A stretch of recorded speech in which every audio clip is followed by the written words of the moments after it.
Your snacking routine can get a little dull. Time for an Oikos remix. Like a crunchy storm of sea salt praline pretzels, dark chocolate, and butter toffee, showering down into a smooth, creamy yogurt. Enjoy 3 Oikos remix varieties with epic mix-ins and 11 grams of complete protein per 4.5-ounce serving. See remixyogurt.com. It's the Long Island Report, using common sense, talking Long Island issues. Now, here are your hosts, Judge Richard Weinberg and Suffolk County Republican Committee Chairman Jesse Garcia on 107.1 WLIR. Good afternoon. This is the Long Island Report. I'm Judge Richard Weinberg. With me on our show is Jesse Garcia, the chairman of the Suffolk County Republican Party and the vice chair of the state Republican Party, and our good friend and colleague and guest of some frequency, Eric Levine, a noted lawyer, political commentator, essayist. Welcome back, gentlemen. We're very happy to have you here. Great, thanks. Glad to be here. Great to be here. So, we have a lot of interesting things to talk about, and I hope our listeners stay tuned for the whole show. One of the things we're going to be talking about is this political prosecution of Donald Trump. Another topic we'll be talking about is China and Russia and the summit they've had. Another topic is why we should be paying attention to what's going on in Taiwan. Another one is the banking crisis. Another one is the Democrats' plan to hold the White House and Congress and the Senate. But to begin with, we have a very interesting guest, Matt Taylor, who's a filmmaker who made a wonderful documentary. And that documentary is called Gotham, The Fall and Rise of New York City. I've seen it once in the first airing, and I'm going back again tonight for another airing. It's a wonderful show. Matt will tell us where we can see it and get it. If you care about the survival of this city and this state and this country, you have to see this documentary. Well, welcome to our show, Matt Taylor, who along with his wife, Michelle, have produced an absolutely wonderful documentary. It's called Gotham, The Fall and Rise of New York City. I was fortunate to go to the premiere about a month ago, and it was released for broader circulation yesterday, and I'm going to another airing of it tonight. So, Matt, tell us what Gotham is about and why you and Michelle decided to produce this show and what lessons we can learn from it. You know, we started this film in 2019 as a way to document the amazing turnaround that happened in the 90s. And a couple of months after that, COVID hit, and of course, the city started to descend into a darkness that was reminiscent of the early 90s, the more unfortunate days. And so the documentary really took on a different scope after the city started to fall back into decay, of actually looking forward to say, look, New York City is actually a roadmap of how you do what people thought was impossible, how you bring governance to the ungovernable city.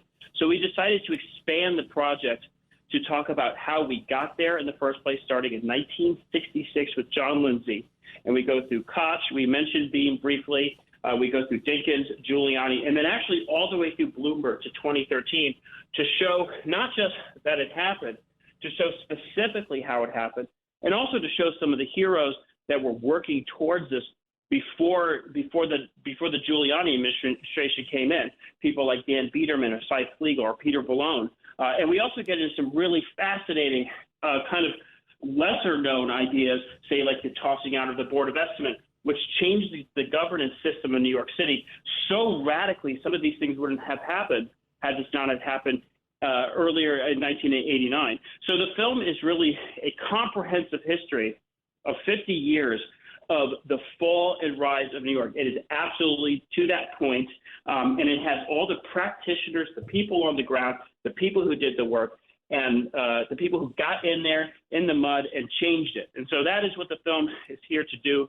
It's here to show the future and how to lead all American cities, whether you're St. Louis, Chicago, Los Angeles, Cleveland, out of what could potentially be a disastrous situation, because New York was the worst and it became the best. Well, there's an interesting column by Michael Goodwin of the New York Post, the Pulitzer Prize writer, who, by the way, is interviewed in your documentary. And what he said in this most recent column that he wrote is the reason New York State and New York City is in trouble is because of poor governance. All the real blame for the trouble we're in today can be really laid to bad governance and the domination of the political party, the political left of the Democratic Party, and what the road they've taken us down on. What's your view about that, Matt? You know, one of the interesting things about how things changed in the 90s was it was a realignment of incentives. We say this in the film. You know, you had no incentives to do the right thing pre-1994. And, you know, what they did is they took the massive amount of money that is required to run this city, and they simply put it so that people would do what they were paid to do, and they gave them incentives to do the right thing. And, you know, when you just have a ton of money shoved into the government with no accountability, and again, accountability was another big thing. You look at CompStat, you look at JobStat, you look at the fact that they would drag commissioners in or precinct captains about being responsible for crime in your neighborhood, on your blocks, being responsible for getting people off of welfare in your neighborhoods, on your blocks. This was an entirely new idea. And I think the thing is that when you remove that accountability and when you remove those incentives to do the right thing, there's no way for the government to function properly. It will never function properly under those ideas. And I think in a lot of ways, our cities got, you know, New York City got so nice, and people just forgot. They forgot that, you know, this is a very complicated place to run. There's a lot of things going on, and the incentives became misaligned, and the money kept flowing, and ultimately, here we are. Eric, you have a question or a point? Well, I guess the only observation I would make is I've seen the documentary. It's a wonderful film, and I encourage everyone to see it. And Richard's being quite modest. He's also quoted in there and was in an important role in working with leader Peter Vallone during the Giuliani administration. But I think what we're seeing now is a repeat of the mistakes that led to the problems of the 90s, going back to John Lindsay. So I think the film does a wonderful job of showing how we get from Lindsay and the problems that it created and to correcting them and making New York City the greatest city on earth once again. But now we're witnessing the post-documentary and the abyss that the city's falling back into because we're repeating the mistakes that we saw in the 60s. Campfire season's back, and that means s'mores. But when you're at home treating yourself, take them over ice with Dunkin's S'mores Cold Brew Concentrate. And suddenly you're always treating yourself. The home with Dunkin' is where you want to be. Click or tap the banner to shop now. Jesse. Yeah, thank you so much. I have not yet, but I look forward to seeing your documentary. And I want to agree with Eric here, because when we talk about the mistakes that were made in the past that were being repeated, did you see where the policies from City Hall and the City Council changing as the money was flowing pre-pandemic, where policies were being changed on law enforcement, on the role of government in the lives of individuals and such? Do you see that in your documentary, in your research for your documentary, as also leading to that change of returning back to crime and the state of the city back to the to the 1990 stages? You know, we decided to end in 2013 simply because we wanted the complete solution. You know, I think that the de Blasio years and forward, you know, is a different film. We wanted to show these are the things that caused it to fall apart. These are the things that clearly brought it back. So that's the complete set. We wanted to end on a good note, because I do believe in New Yorkers. I believe in the fact that they did vote these mayors in, these better mayors at a time. They have made decisions in the past that they don't want this, right? And I think ending it this way tells those voters that they have the ability to make that decision for better governance. You know, and so I think in a lot of ways that's how we kind of wanted to end it. The choice is ultimately yours. You know, look, de Blasio inherited a very good New York City, you know, by many standards, whereas, you know, Dinkins gets a lot of blame. He inherited a very bad city. So de Blasio really squandered it. So New Yorkers still have a chance to turn some of this around. And I think that, you know, giving them that data set saying, This is how you were able to live a normal life, which is really a big point of the film. A New Yorker could live a normal life like everyone else in America. That's the data set. Now you can make the decision. And where can one see your documentary, Matt? The film released yesterday. It's on iTunes, Amazon Prime, and Google Play. It's broadly available to everybody. There's a beautiful trailer out. You can watch it at home. And we encourage everybody to watch it in every city. Every city. If you live in an urban area, this movie is for you. Well, I lived through those days. I was there for the last 10 months of the Koch administration, throughout the Dinkins administration, and throughout the 8 years of the Giuliani administration.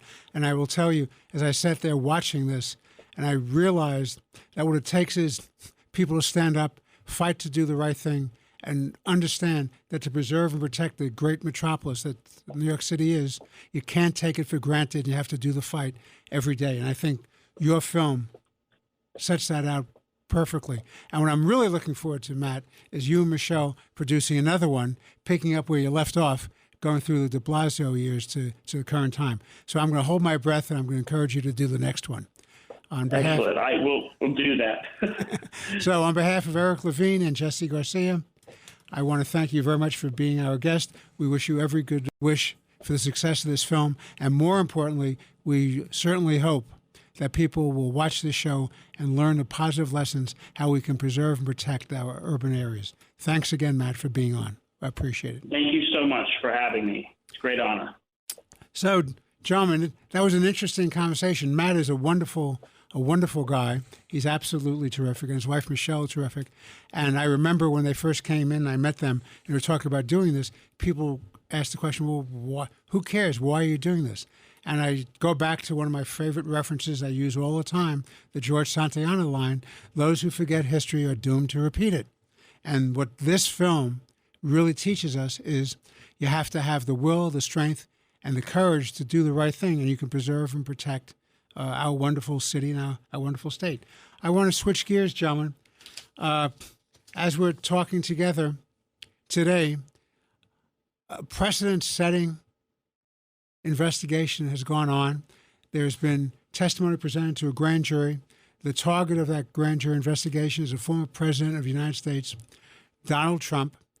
The alleged charges, of course, we haven't seen an indictment yet, but the alleged charges are false filings. I will tell you as a lawyer and as a judge, false filing is generally a misdemeanor with a 2-year statute of limitations.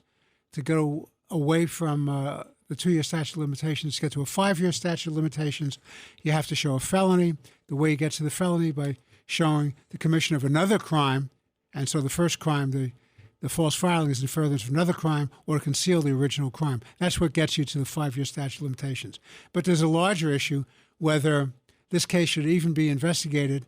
What is this all about? What its implications are for the divisiveness in this country? And is this a fair prosecution or abuse of prosecutorial discretion? Before I turn it over to Jesse and to Eric, I just want to point out my one comment.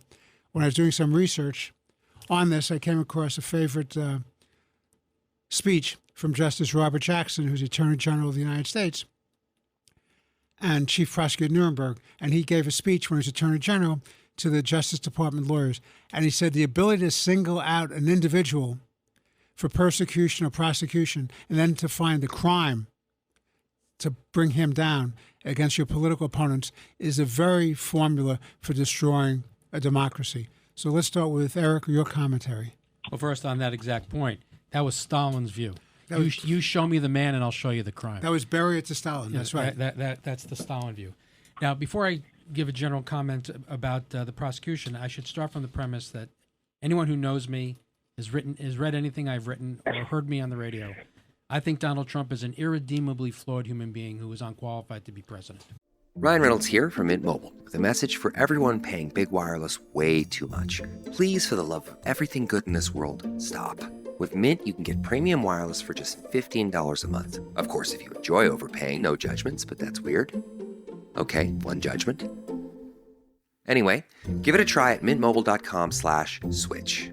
Upfront payment of $45 for 3-month plan, equivalent to $15 per month required. Intro rate first 3 months only, then full price plan options available. Taxes and fees extra. See full terms at mintmobile.com. Not having said that, however, this prosecution is obscene. It's disgusting. Alan Bragg is an utter disgrace. This is a man who tries to find try to take the most violent crimes, armed robbery, pushing people on in front of subway cars, mugging Jews, pushing Asians, and tries to plead them or charge them as misdemeanors so that they won't have to go to prison, or they won't have to show up, or so they don't have to stand for bail. So he's on the side of the criminal. But in this one instance, all of a sudden, he's on the side of quote-unquote justice. And this is really what happens when the same rules don't apply to everybody. This is not justice. This is persecution. I dislike Donald Trump intensely, but I love America more and the American legal system more. And Alan Bragg is a disgrace to both. Richard, to your point, a misdemeanor is a crime that, by definition, is something that for which you're convicted, you serve less than 1 year in prison. A felony is anything that's a year or more in prison. So he's taking something that occurred in 2016, 7 years ago. And as you pointed out, it's 2 years as a misdemeanor statute of limitations, 5 years as a felony. That gets you to 2021. So where do the other 2 years come in? If you leave the state, if you really get down into the weeds, if you're not in New York for a continuous period of time for 5 years, the statute of limitations is tolled. That means it's stopped for a period of time. So what Alan Bragg is doing is he wants to make sure that this is a crime that he could charge for all time, hold it over Donald Trump's head for all time. This is flat out dangerous. It just proves that there's one set of standards for Democrats, a second set of standards for Republicans, and a third set of standards for Donald Trump. And Alan Bragg should really wake up, because if the Russia hoax didn't show us anything, and the first flawed impeachment didn't show us something, it's that when you apply a different set of rules and you hold someone to a different set of standards, it comes back and bites you in the rear end by empowering them. So while Alan Bragg is trying to bring down Donald Trump and to be a hero to the left, all he is going to succeed in doing is empowering Donald Trump, because these charges are feeble, they're weak, he's likely to beat them, but it certainly gives him the opportunity to say, look, I'm being persecuted here, and that's going to help him politically. Alan Bragg is a joke, and he needs to stop. All right. Kevin, we have to take a break. Jesse, we're going to come back to you on this issue right after the break. Okay. So this is Judge Richard Weinberg for Jesse Garcia and Eric Levine on the Long Island Report. We're taking a short break. When we come back, we'll continue discussion of the investigation and prosecution of former President Donald Trump by Alvin Bragg in the Manhattan DA's office. And we'll be leading off with my good friend and esteemed colleague, Jesse Garcia, to get his commentary on that. Please stand by.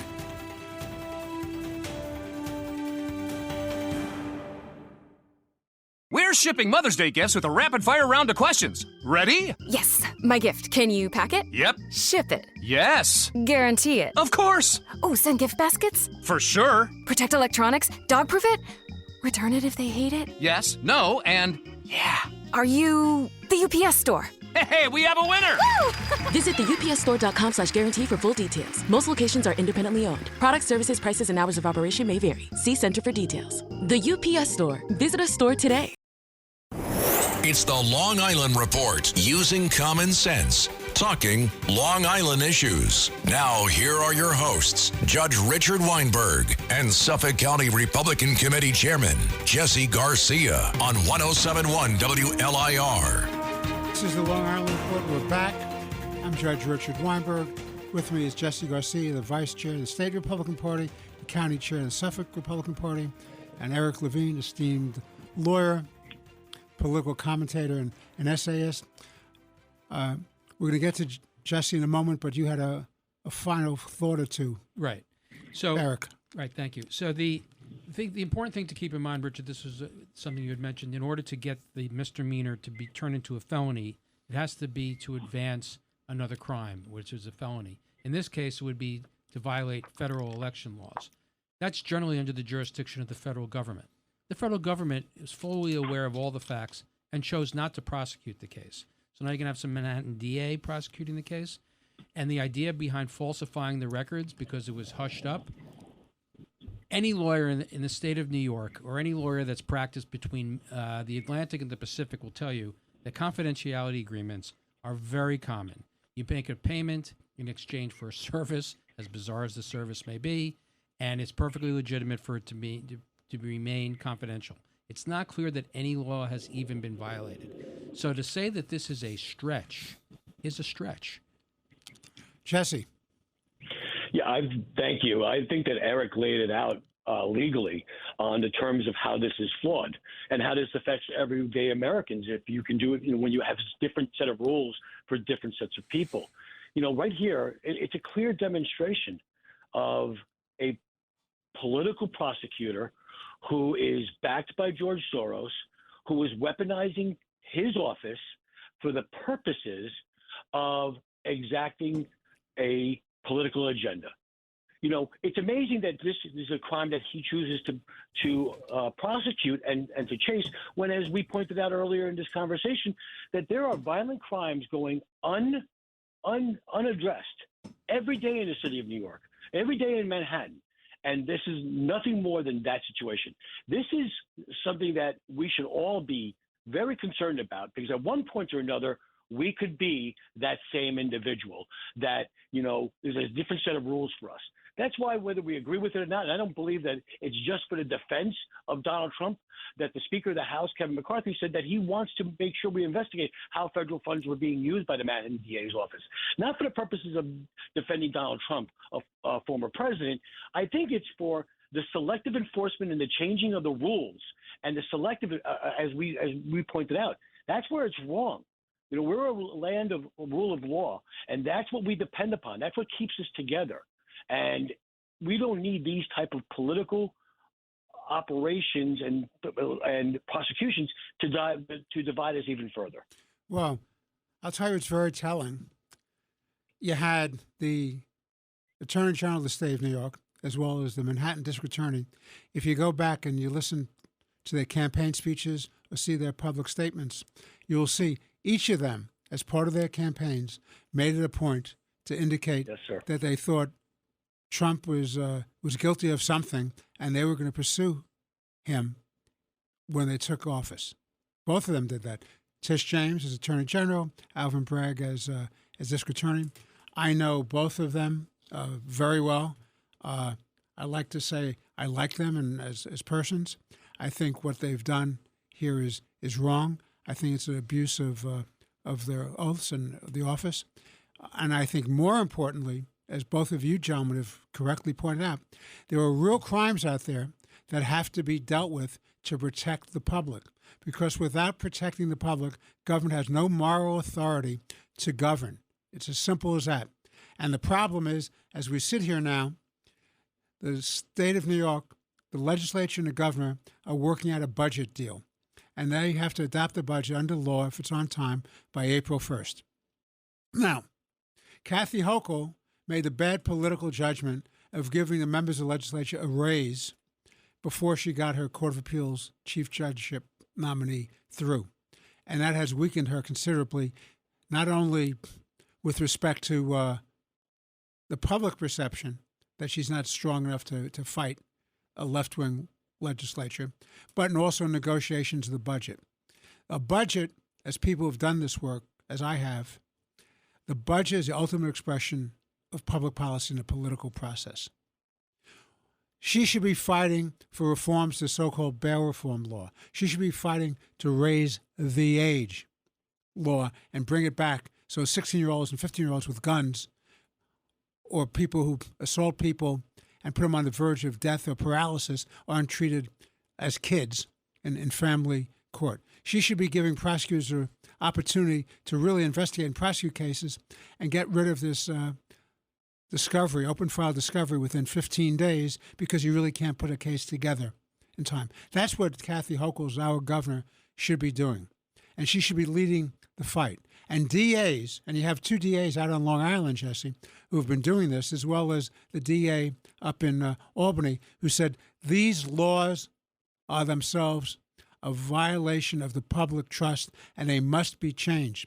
And we're controlled, as Michael Goodwin, who I referenced earlier, has said, we're controlled by a left-wing agenda, bad governance, that's bringing down our city and state. Eric. Yeah, I don't think there's any doubt that that's correct. With you, if you lay on top of that, who is Alan Bragg's primary witness going to be? It's going to be Michael Cohen. Michael Cohen has been convicted of perjury, and even in this case, his original statement was that Donald Trump was making this payment so that to hide it from Melania. It's not a crime to try and hide from your wife that you're having an affair. It may be immoral, maybe reprehensible, but it's not a crime. So now all of a sudden, Michael Cohen's is going to take the stand and have to say, yes, I know I testified that way in the past, that it was to hide it from Melania, but I've now, this many years later, have decided with great insight that it was really to cover up a federal elections crime. I mean, I just don't know where Alan Bragg goes with this. And unfortunately, the only conclusion we can reach is that he wants to be a hero to the radical progressive left, and he's going to end up doing the exact opposite. Well, let me just make this point before I turn it over to Jesse. On the Katz and Cosby show, we had Robert Costello, who represented Cohen, who also represented Trump in the past, is representing no one at this time. He's a very distinguished former federal prosecutor. He was the deputy chief of the criminal division, the U.S. Attorney's Office in the Southern District. And we had him on the show. And what he said was as follows. Number one, he found that Cohen is totally a human being who has no connection to the truth, has no credibility, was desperate to avoid prison, would have said anything, but yet admitted they had nothing on Trump. That's number one. Number two, the other point that Mr. Costello made, which is very important, is that the prosecutors putting the case into the grand jury cherry-picked the evidence that they brought forth. So there were hundreds of documents, emails, texts, other documents that Costello had turned over, as a great lawyer, had turned over to the prosecutors, the DA's office in Manhattan, and they only took 6 documents that served their self-serving narrative. That's why they always say you can indict a ham sandwich. Right. And it's very, very troubling that that's what happened, that Costello, who's an honest broker, has no agenda here, was trying just to get the truth out. Jesse, your turn. Last week was our first playoff game, and my plaque psoriasis was so itchy under all my gear. Sometimes just thinking about scratching could take me out of the moment. And then my doctor told me I could get clearer skin with a pill called Otezla.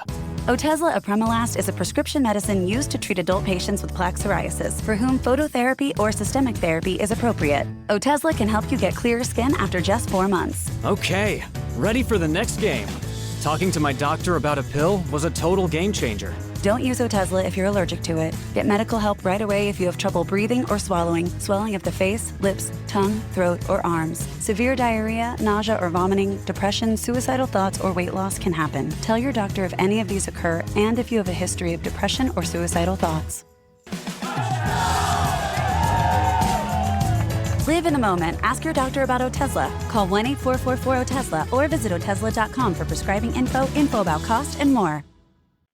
Yeah, I think we've talked about this. We're talking about a Federal Elections Commission violations, which they decided not to prosecute. It's my understanding that this was investigated before by the previous district attorney in Manhattan, and there were no charges brought.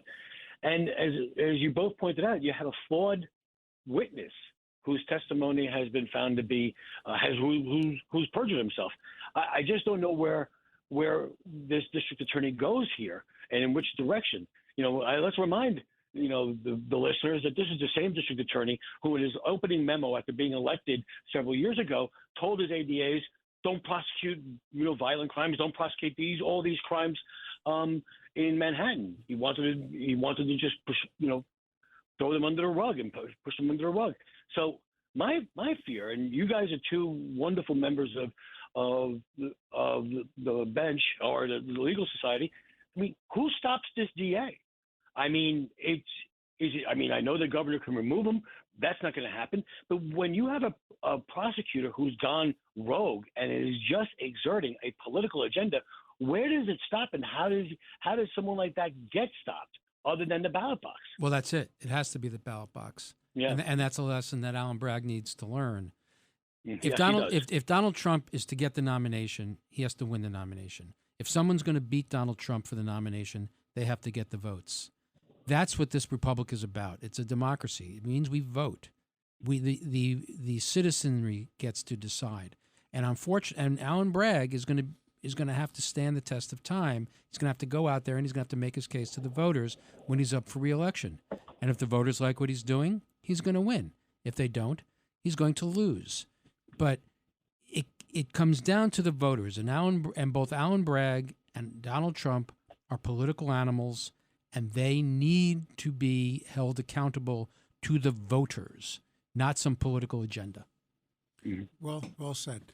Well, let's switch gears. I want to talk to you about something that I find very troubling, which is the recent summit between Xi of China and Putin of Russia. And we keep seeing the two of them getting closer and closer and closer, and the dangers that poses to Western Europe and to Asia. What are your thoughts on that, Jesse? We've discussed this. I mean, these are two powers that are coming together and basically establishing a new axis of evil, as you termed it. It's Venezuela, it's China, it's North Korea, it's Russia, it's Iran. They're all working in partnership now in one capacity or another. We know that Iran and China have been assisting Russia in their so far failed attempt to conquer the Ukraine. Unfortunately, we're in a world that has some very tough and devious leaders of foreign leaders, and I think we're absent a lot of leadership that's required to confront these dictators head on. And that's going to create a problem for democracies across the world. It's going to create a problem for Europe. It's going to create certainly a problem for the United States as it slowly they become more emboldened, and we are, reducing our role and creating a vacuum of leadership at the global stage. On the global stage. So, what's the goal of each of these countries? And I would define the new axis of evil as China, Russia, and Iran. And you have North Korea as kind of a part of it, but it's more of a crime family than a country. But each of those countries, China, Russia, and Iran, share the common goal of ending the American-led world order. And since the inception of the Islamic Republic in 1979, they've been at war with the United States. Since Putin has come to power, he's been a competitor, and now it's fair to say he's at war with the United States. And China is certainly now at war with the United States. Doesn't mean you don't have to be shooting at one another to necessarily be at war. Although Iran has been shooting at us, we haven't been shooting back. But it was kind of a loose nexus.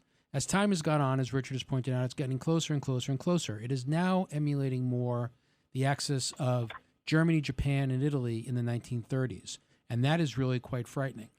And just as appeasement failed in the 20th century, appeasement would fail in the 21st century.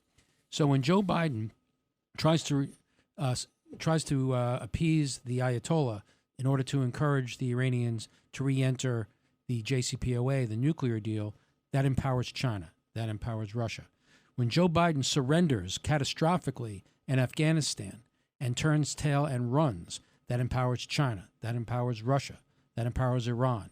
It makes our allies uncomfortable. It makes them believe they cannot rely on us. I mean, always remember, Afghanistan's the only country in the world that borders both Iran and China. And we had Bagram Air Force Base. We had free access to the skies. We could be spying on Iran and China from anywhere we wanted to inside Afghanistan. But we gave it away. So as Russia started surrounding, after we surrendered in Afghanistan, Putin did not fear us. So as his troops are now surrounding Ukraine, we did nothing. That was the time to impose sanctions if you were going to do it. As he started to close the vice on Ukraine, what was Biden's first statement? A minor incursion would be okay. I mean, that's nutty. No incursion is okay. And then once they started the invasion, what was Biden's first reaction? His first response was to surrender. It was to offer Zelensky a ride. Had Zelensky not said, I don't want to ride, I want weapons, Ukraine would have fallen. And then Russia would be at Poland's border and the Baltic states' border and the eastern flank of NATO's border. That's why supporting Ukraine is so critically important. It is not because we love Ukraine. It's because we love America. It's because the American-led world order is crucial. Everything else we want to talk about, the economy, the banking system, crime, schools, none of that is possible. None of that is possible without the American-led world order. Without peace, nothing is achievable. So we must support Ukraine against the Russian invasion because it stops Russia. Stopping Russia weakens China. Weakening China weakens Iran. And not a single American force, not a single American service person is in Ukraine. It is without a single drop of American blood that we're defending NATO. If Russia succeeds in conquering Ukraine and they take one step into Romania or into Lithuania, we are required by NATO treaty to send troops to defend it. Then Americans will die. So to those members of the radical left, the progressive wing of the Democratic Party, or the isolationist wing of the Republican Party, I say to you, we spend $120 billion. That is nothing. That is spit in the ocean compared to what we're going to have to spend and the amount of blood and treasure we're going to have to spend if the Russians succeed in taking Ukraine. And the empowerment of China and Iran that will also follow will be quite devastating. We will not recognize the world if Russia succeeds in Ukraine. Kevin has given us a sign. Jesse, we'll come back to you after the break. This is the Long Island Report with Chairman Jesse Garcia of the Republican Party and esteemed lawyer, essayist, and political commentator Eric Levine. I'm Judge Richard Weinberg. Hold on for more interesting conversations. We'll be right back.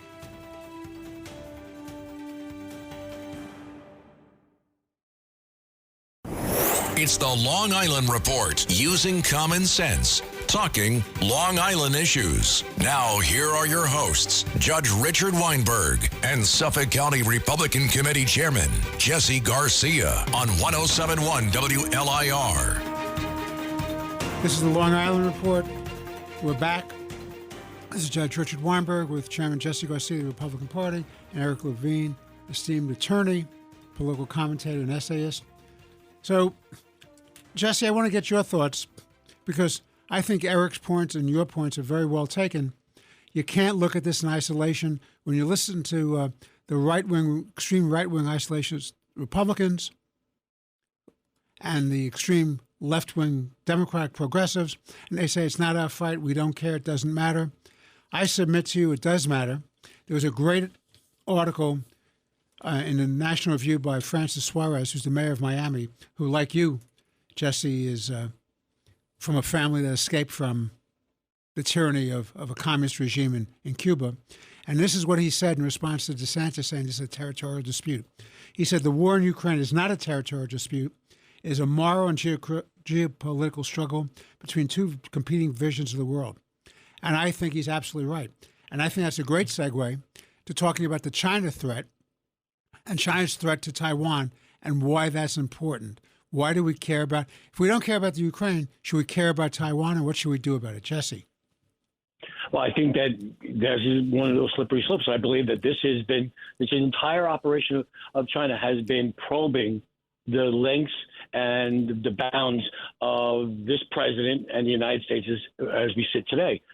You know, we see how far we will go with Ukraine. We pointed it out. The United States was slow in assisting Ukraine. As Eric pointed out, we offered, a ride out, and we said it was okay. We gave a wink and a nod to Putin that it was okay to do a minor incursion. For the entire time and for the last year when we've spoken about this war of Russia and Ukraine, the one thing I think we all agreed upon is that the only winner in this has been China. China has been building alliances, but more importantly, has been watching the response of the West and the United States. And right now, they are they're flying very closely. They're flying their airplanes, their ships close to Taiwan. They've been making threats about Taiwan, about no one should be moving closer to there, visiting there and such. This is going to be the greatest test right now in any president in the last 30, 40 years.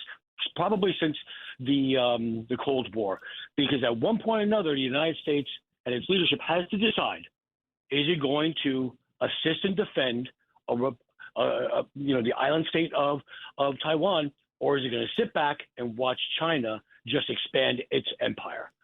That's what we're facing a crossroads there, and I do not believe right now that the United States has the leadership in place, or really has the gut or the need to get into a shooting war with China. And I agree. We've been at war with these individuals, these foreign nations, for some time. It could be economic, it could be cyber, it could be through proxy wars, and that's what has been going on. And I'm not sure that we have been doing what we needed to do to fully establish ourselves and prevent those incursions. Eric, why is Taiwan important to the United States? Well, for a couple of reasons, but probably the single most important reason is freedom of navigation. Mm-hmm. I think roughly 60% of the world's commercial shipping goes through the Asian Pacific. And if China controls Taiwan, they will be in a position to cut off or at least frustrate America's ability to ship its goods around the world. It could choke off Canada, the United States, Europe. It would be an unmitigated disaster. It would be a complete power shift to China. That's one reason. The other, of course, is currently we don't have the microchips up and running here in the United States to be able to use our cars, use our phones, use whatever it is we use. They can shut down our civilization over here. Basically, exactly right. So unless and until we get the microchips manufactured in the United States, or get China completely out of the supply chain, or Taiwan out of the supply chain, we're completely at their mercy if they were to take Taiwan. And the third is that if we allow it, it will convince every country on earth that the United States is a completely unreliable ally. And a paper tiger. You look what we did in Afghanistan. That in my lifetime, I think, is the single most disgraceful foreign policy decision I have ever seen. The Iranians shoot drones at American forces in Syria, and we don't fight back.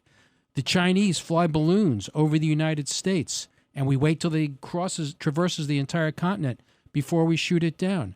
Russians shoot down American drones over international airspace over the Black Sea, and we do nothing. Joe Biden has proposed a military budget that, after inflation, cuts military spending. You can't be cutting. Our Navy is at its weakest force since maybe Teddy Roosevelt. The Chinese are at their strongest ever. We're cannibalizing parts to make sure that our planes can fly. We don't have enough weapons and weaponry to be able to defend ourselves. And I don't want to hear because we're sending it to Ukraine. We need to be able to do both. We need to be able to send weapons to Ukraine, and we need to be able to rearm ourselves. And the last thing we're doing that's really insane is our climate agenda. So while China and Russia and Iran have no use for the China agenda, are burning fossil fuels. The climate agenda. Exactly. Right. I'm sorry. The China agenda is the climate agenda is the China agenda. Exactly. Right. So while we're constraining ourselves on using fossil fuels and making it more difficult for us to grow our economy and to fight wars and build a military, the Chinese are building coal-fired plants. They're buying cheap oil from Russia. They're shipping it through Qatar. They're shipping it through Gwadar in Pakistan up into China, and they have no use for the agenda. So they're getting stronger while we're getting weaker. So there's a whole host of reasons why Taiwan is important, and we really need to start rethinking the strategic ambiguity. I think it may be time for us to be able to say we should be saying we will defend Taiwan. China should know we will defend Taiwan. And we should start rethinking the two-China policy or the one-China policy and waking up to reality that it's a two-China policy. For our listeners, what's the two-China policy? What's the one-China policy? All right, so the one-China policy is when we normalized relations with China during the Nixon administration, Taiwan was originally in the United Nations as China.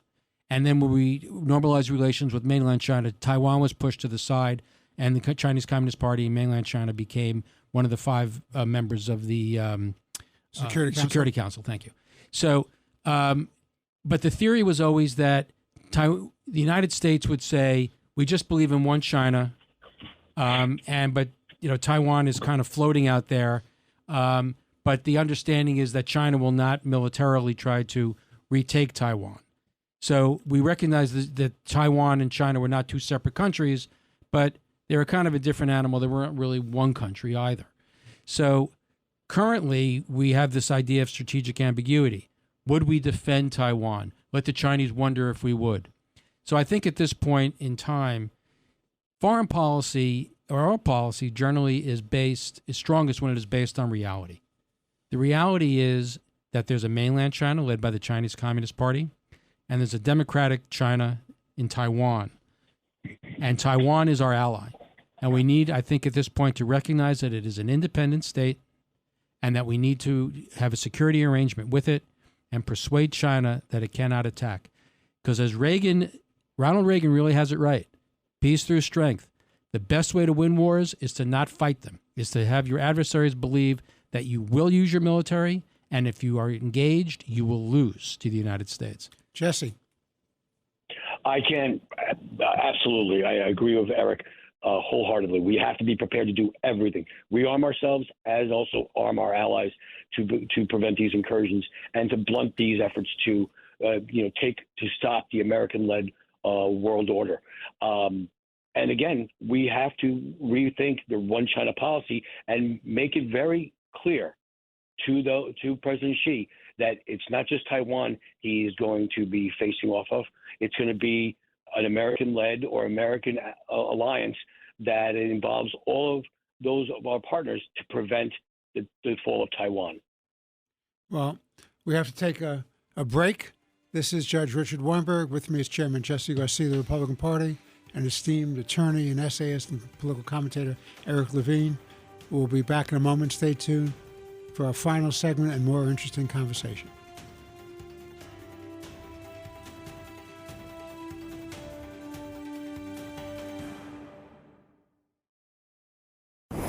It's the Long Island Report, using common sense, talking Long Island issues. Now, here are your hosts, Judge Richard Weinberg and Suffolk County Republican Committee Chairman Jesse Garcia on 107.1 WLIR. We're back. This is the Long Island Report with Judge Richard Weinberg, Jesse Garcia, distinguished chair of the Republican Party in Suffolk County and the vice chair of the state Republican Party, and our special guest, Eric Levine, noted essayist, political commentator, and attorney. So in this final segment, I want to raise a number of issues. I want to start off by saying Biden, our esteemed president, who's totally in the hands of the woke left and the Green New Deal types, has now vetoed a piece of legislation that was a very important piece of legislation. The fundamental rule investment managers have to do is to protect the capital, be risk adverse, and get the greatest economic return for the benefits of the people you're holding the money for, whether it's people who have pensions or their IRAs or the KEHOs or the deferred comps, whatever it is. Their obligation is to avoid dangerous, risky situations and to increase return. That's the rule. The Department of Labor, the Biden Department of Labor, decided by a rule, they said, well, no, it's okay to invest in Green New Deal, woke energy policies. That's swell. We won't hold these money managers accountable if they make those kinds of investments. The Congress, to its credit, both Democrats and Republicans in the House and the Senate, overturned that rule, because they're allowed to do that under federal law. They overturned that rule in a strong vote of confidence that this was common sense to protect the future returns of people who have pensions and IRAs and KEHOs. And they overturned it.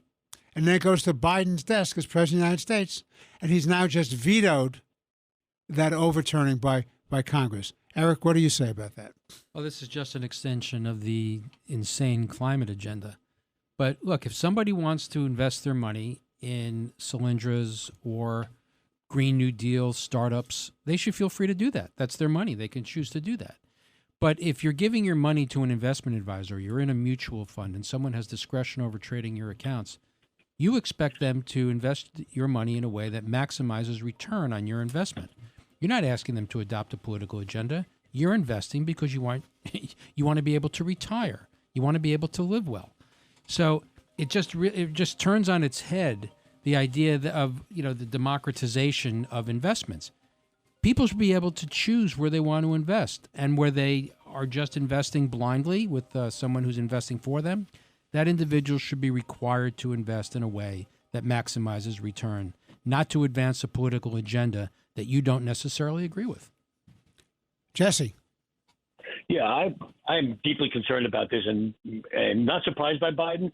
Actually was surprised by the Congress that they took these extraordinary actions, because just think of it. After 20 or 30 years of serving, as a teacher and shaping the minds of our young people, of being a cop, or a fireman, and putting your life in danger for others, and then coming out and finding out that your retirement was placed in risky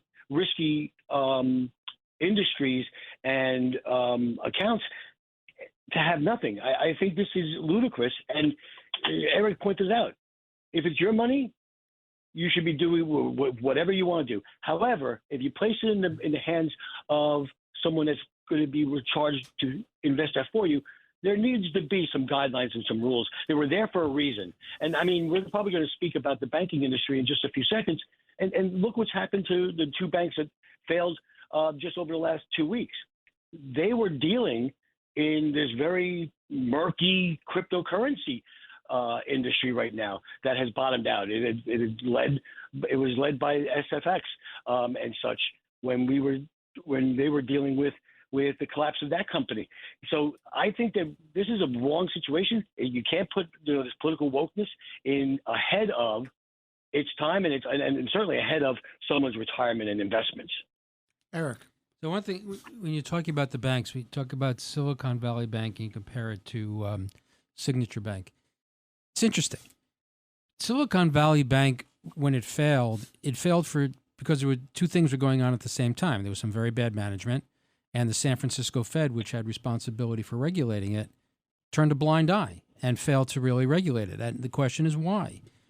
It is a legitimate question to ask, did the San Francisco Fed turn away because Silicon Valley was extending credit to high-tech green startup companies that the government really liked? And notwithstanding the fact that they weren't creditworthy, they looked the other way and allowed Silicon Valley Bank to make these loans. And then when the economy turned south on them, the bank failed and they had to come in and save that. So Silicon Valley Bank may well have failed because the government was prepared to turn the other way because it liked for political reasons. Compare that to Signature. Signature was closed because of the claim by the Fed that it was over-leveraged with crypto. If you look at the balance sheets of Signature, I think it's reasonable to conclude from people I've heard that Signature balance sheets were really okay. They would have passed any stress test. But crypto's disfavored by this administration.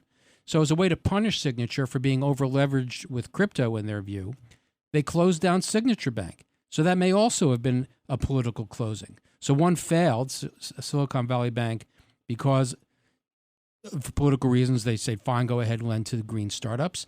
And the other was closed because of political reasons, the Fed saying, we don't like who you're lending to. Now, I can't say for certain that that's exactly what's going on, but I've heard that from a number of people in the know who have raised that question. And I think Congress should really look into that. Well, let me give you, Joe, I think you're both right in terms of these poor investments, because I think crypto is a poor investment. Certainly, these Green New Deal startups are a poor investment. But let me give you another piece of this puzzle, which puts the regional banks, which really are the banks that serve small businesses and small people. It's not the nationals. First of all, it will give the nationals, this crisis in the banks will give national banks more control over the banking industry. And it will also, because of regulations promulgated by this administration, will give the national government, the federal government, more control over the banks. That's Elizabeth Warren's dream come true. Right. So you're going to have that. But now, let me tell you something else. As we thought through this thing, and I give due credit to John Catsimatidis, who figured this out and has been talking about this to anyone who actually listened to the common sense approach he has. And this is the story. When you raise interest rates, the value of houses goes down. a lot of the loans that were made to houses were based on a better valuation. So as the value of the houses went down, the assets that were being held, the collateral that was being held by the banks, that value went down too. So their balance sheets then became disjointed. So let's say it again. Interest rates go up, the value of houses go down, bank loans made to people become more suspect, it prejudices their balance sheets, and it all works together, which is exactly why John Catsimatidis was saying all along to anybody who would listen to him, stop this crazy business of constantly pumping up the interest rates, because you have an inflation problem, yes, but you're going to make it worse by destroying the housing industry. And then the final piece is not only destroying the housing industry, but the impact on the housing industry then jeopardizes the integrity of the banks. It all fits together. And what does it come out of? It comes out of reckless spending by the federal government on programs that are unnecessary and illusory and fabulous. Nonsense. And it comes out of the fact that we are not energy independent. And we're not energy independent, and you shut down fossil fuels and natural gas, and you keep saying wind and oil don't work together, so get rid of the oil, keep the wind. It's ridiculous. And what happens is we're energy dependent now. We can't produce the oil we need. That's inflationary. So it all fits together. Overspending by the government, increasing inflation because of the price of oil, and oil influences the prices of everything. And that, gentlemen, is why we have a crisis in the banking industry. All of it's correct. Speculative investments like crypto, speculative investments like Green New Deal companies, the savaging of our energy independence, the savaging of the value of our homes, and the savaging of the integrity of the bank loans. And that's why we now have this problem. Well, we hope this has been an interesting show. On behalf of Chairman Jesse Garcia of the Republican Party and our good friend Eric Levine, esteemed essayist, political commentator, and attorney, this is Judge Richard Weinberg signing off for the Long Island Report this week. We hope you've enjoyed the show. We hope you and your families stay safe and well, and we look forward to being with you again next week. Thank you.